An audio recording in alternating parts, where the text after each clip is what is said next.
Seeing characters go crazy in Invincible isn't that uncommon. We've seen Nolan go overboard with his obsession with his duty in Season 1. Angstrom Levy has such a big hate boner for our Mark that he works with evil alternative Marks. Powerplex is reasonably angry with Mark but is very clearly broken, and we've even seen Mark struggle with his sanity at times. But no character comes as close to insanity as Conquest. Conquest is a powerful Viltrumite, but he very clearly does not care about Viltrum. Now, it's not unnatural for Viltrumites to like conquering. In fact, Viltrumites are raised to do nothing but conquer.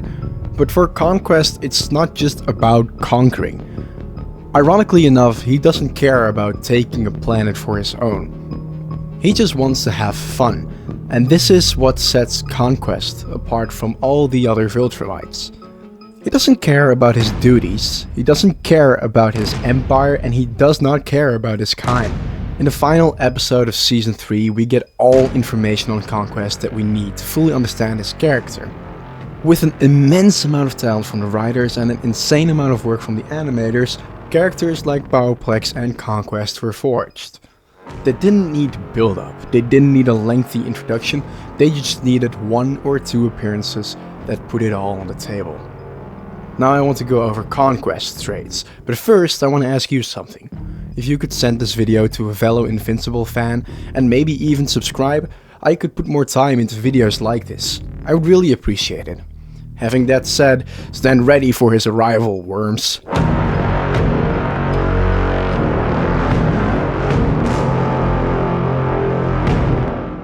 Conquest almost breaks the 4th wall several times, telling Mark that he can do it, or degrading Mark in 3rd person, talking about the fight like he's not even in it. It brings a certain self-awareness to the character and, more importantly, some sort of unpredictability. When Mark yells out for Conquest to stop, he genuinely stops for a second. Not to actually listen to what Mark has to say, but to change the pace and confuse Mark. Speaking of Mark, Conquest really doesn't care about what he has to do with Mark. Conquest knows fully well he could just go all out on Mark and win, since Mark will be focused on doing the right thing. But Conquest really doesn't care about the quest. Instead, he tries to get to know the victim, taking moments to stop fighting, not because the plot wants him to, but because he wants to know the plot. In a sense, he's playing a video game, and instead of focusing on the main quest, he plays around with NPCs and gets involved with their little stories. But seeing people around you as NPCs will cause you to underestimate them, which he does with both Adam Eve and with Mark. His downfall wasn't playing with his victims, it was playing with his victims expecting little pushback. Mark's a younger Viltrumite. Viltrumites get stronger with age, so for Conquest to assume Mark is weaker isn't completely wrong. In fact, with most Marks, it would be true. But with our Mark, it's different, he's special. He's stronger than his alternate versions, as we learned in the last episode. Conquest did succeed in getting the most out of his victim. Reminding me of Thor wanting to see the God of War in Kratos, he upsets the victim to the point of their peak. He does this by talking about Nolan's death, threatening to focus on Oliver and almost killing the kid, going all out on Eve and degrading her verbally, taking breaks just to trash talk, doing as much collateral damage as he can, praising Mark sarcastically, and way more examples just in one episode. But going all out on Eve may have been his biggest mistake. If he focused Mark down first, he would have won this battle. But by focusing on Eve, not only did he allow Eve to do damage to him, he also enraged Invincible to his max potential. I don't care how strong you are. I don't care how fast you are. I can see the future. You don't live to see tomorrow.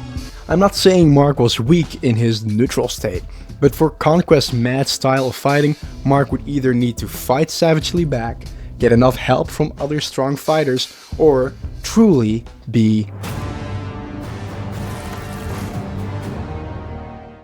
And what is truly tragic about Conquest is the fact that he's a victim of his own dominance, or as he puts, success.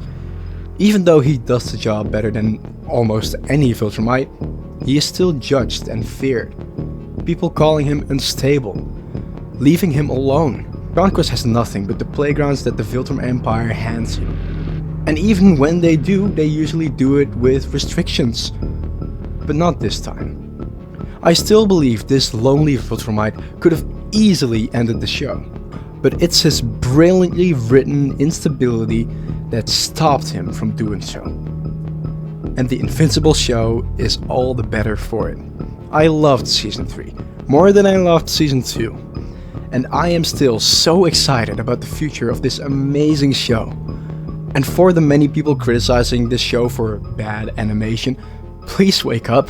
Many 2D shows have absolutely awful animations in some scenes, so that they can put more effort elsewhere.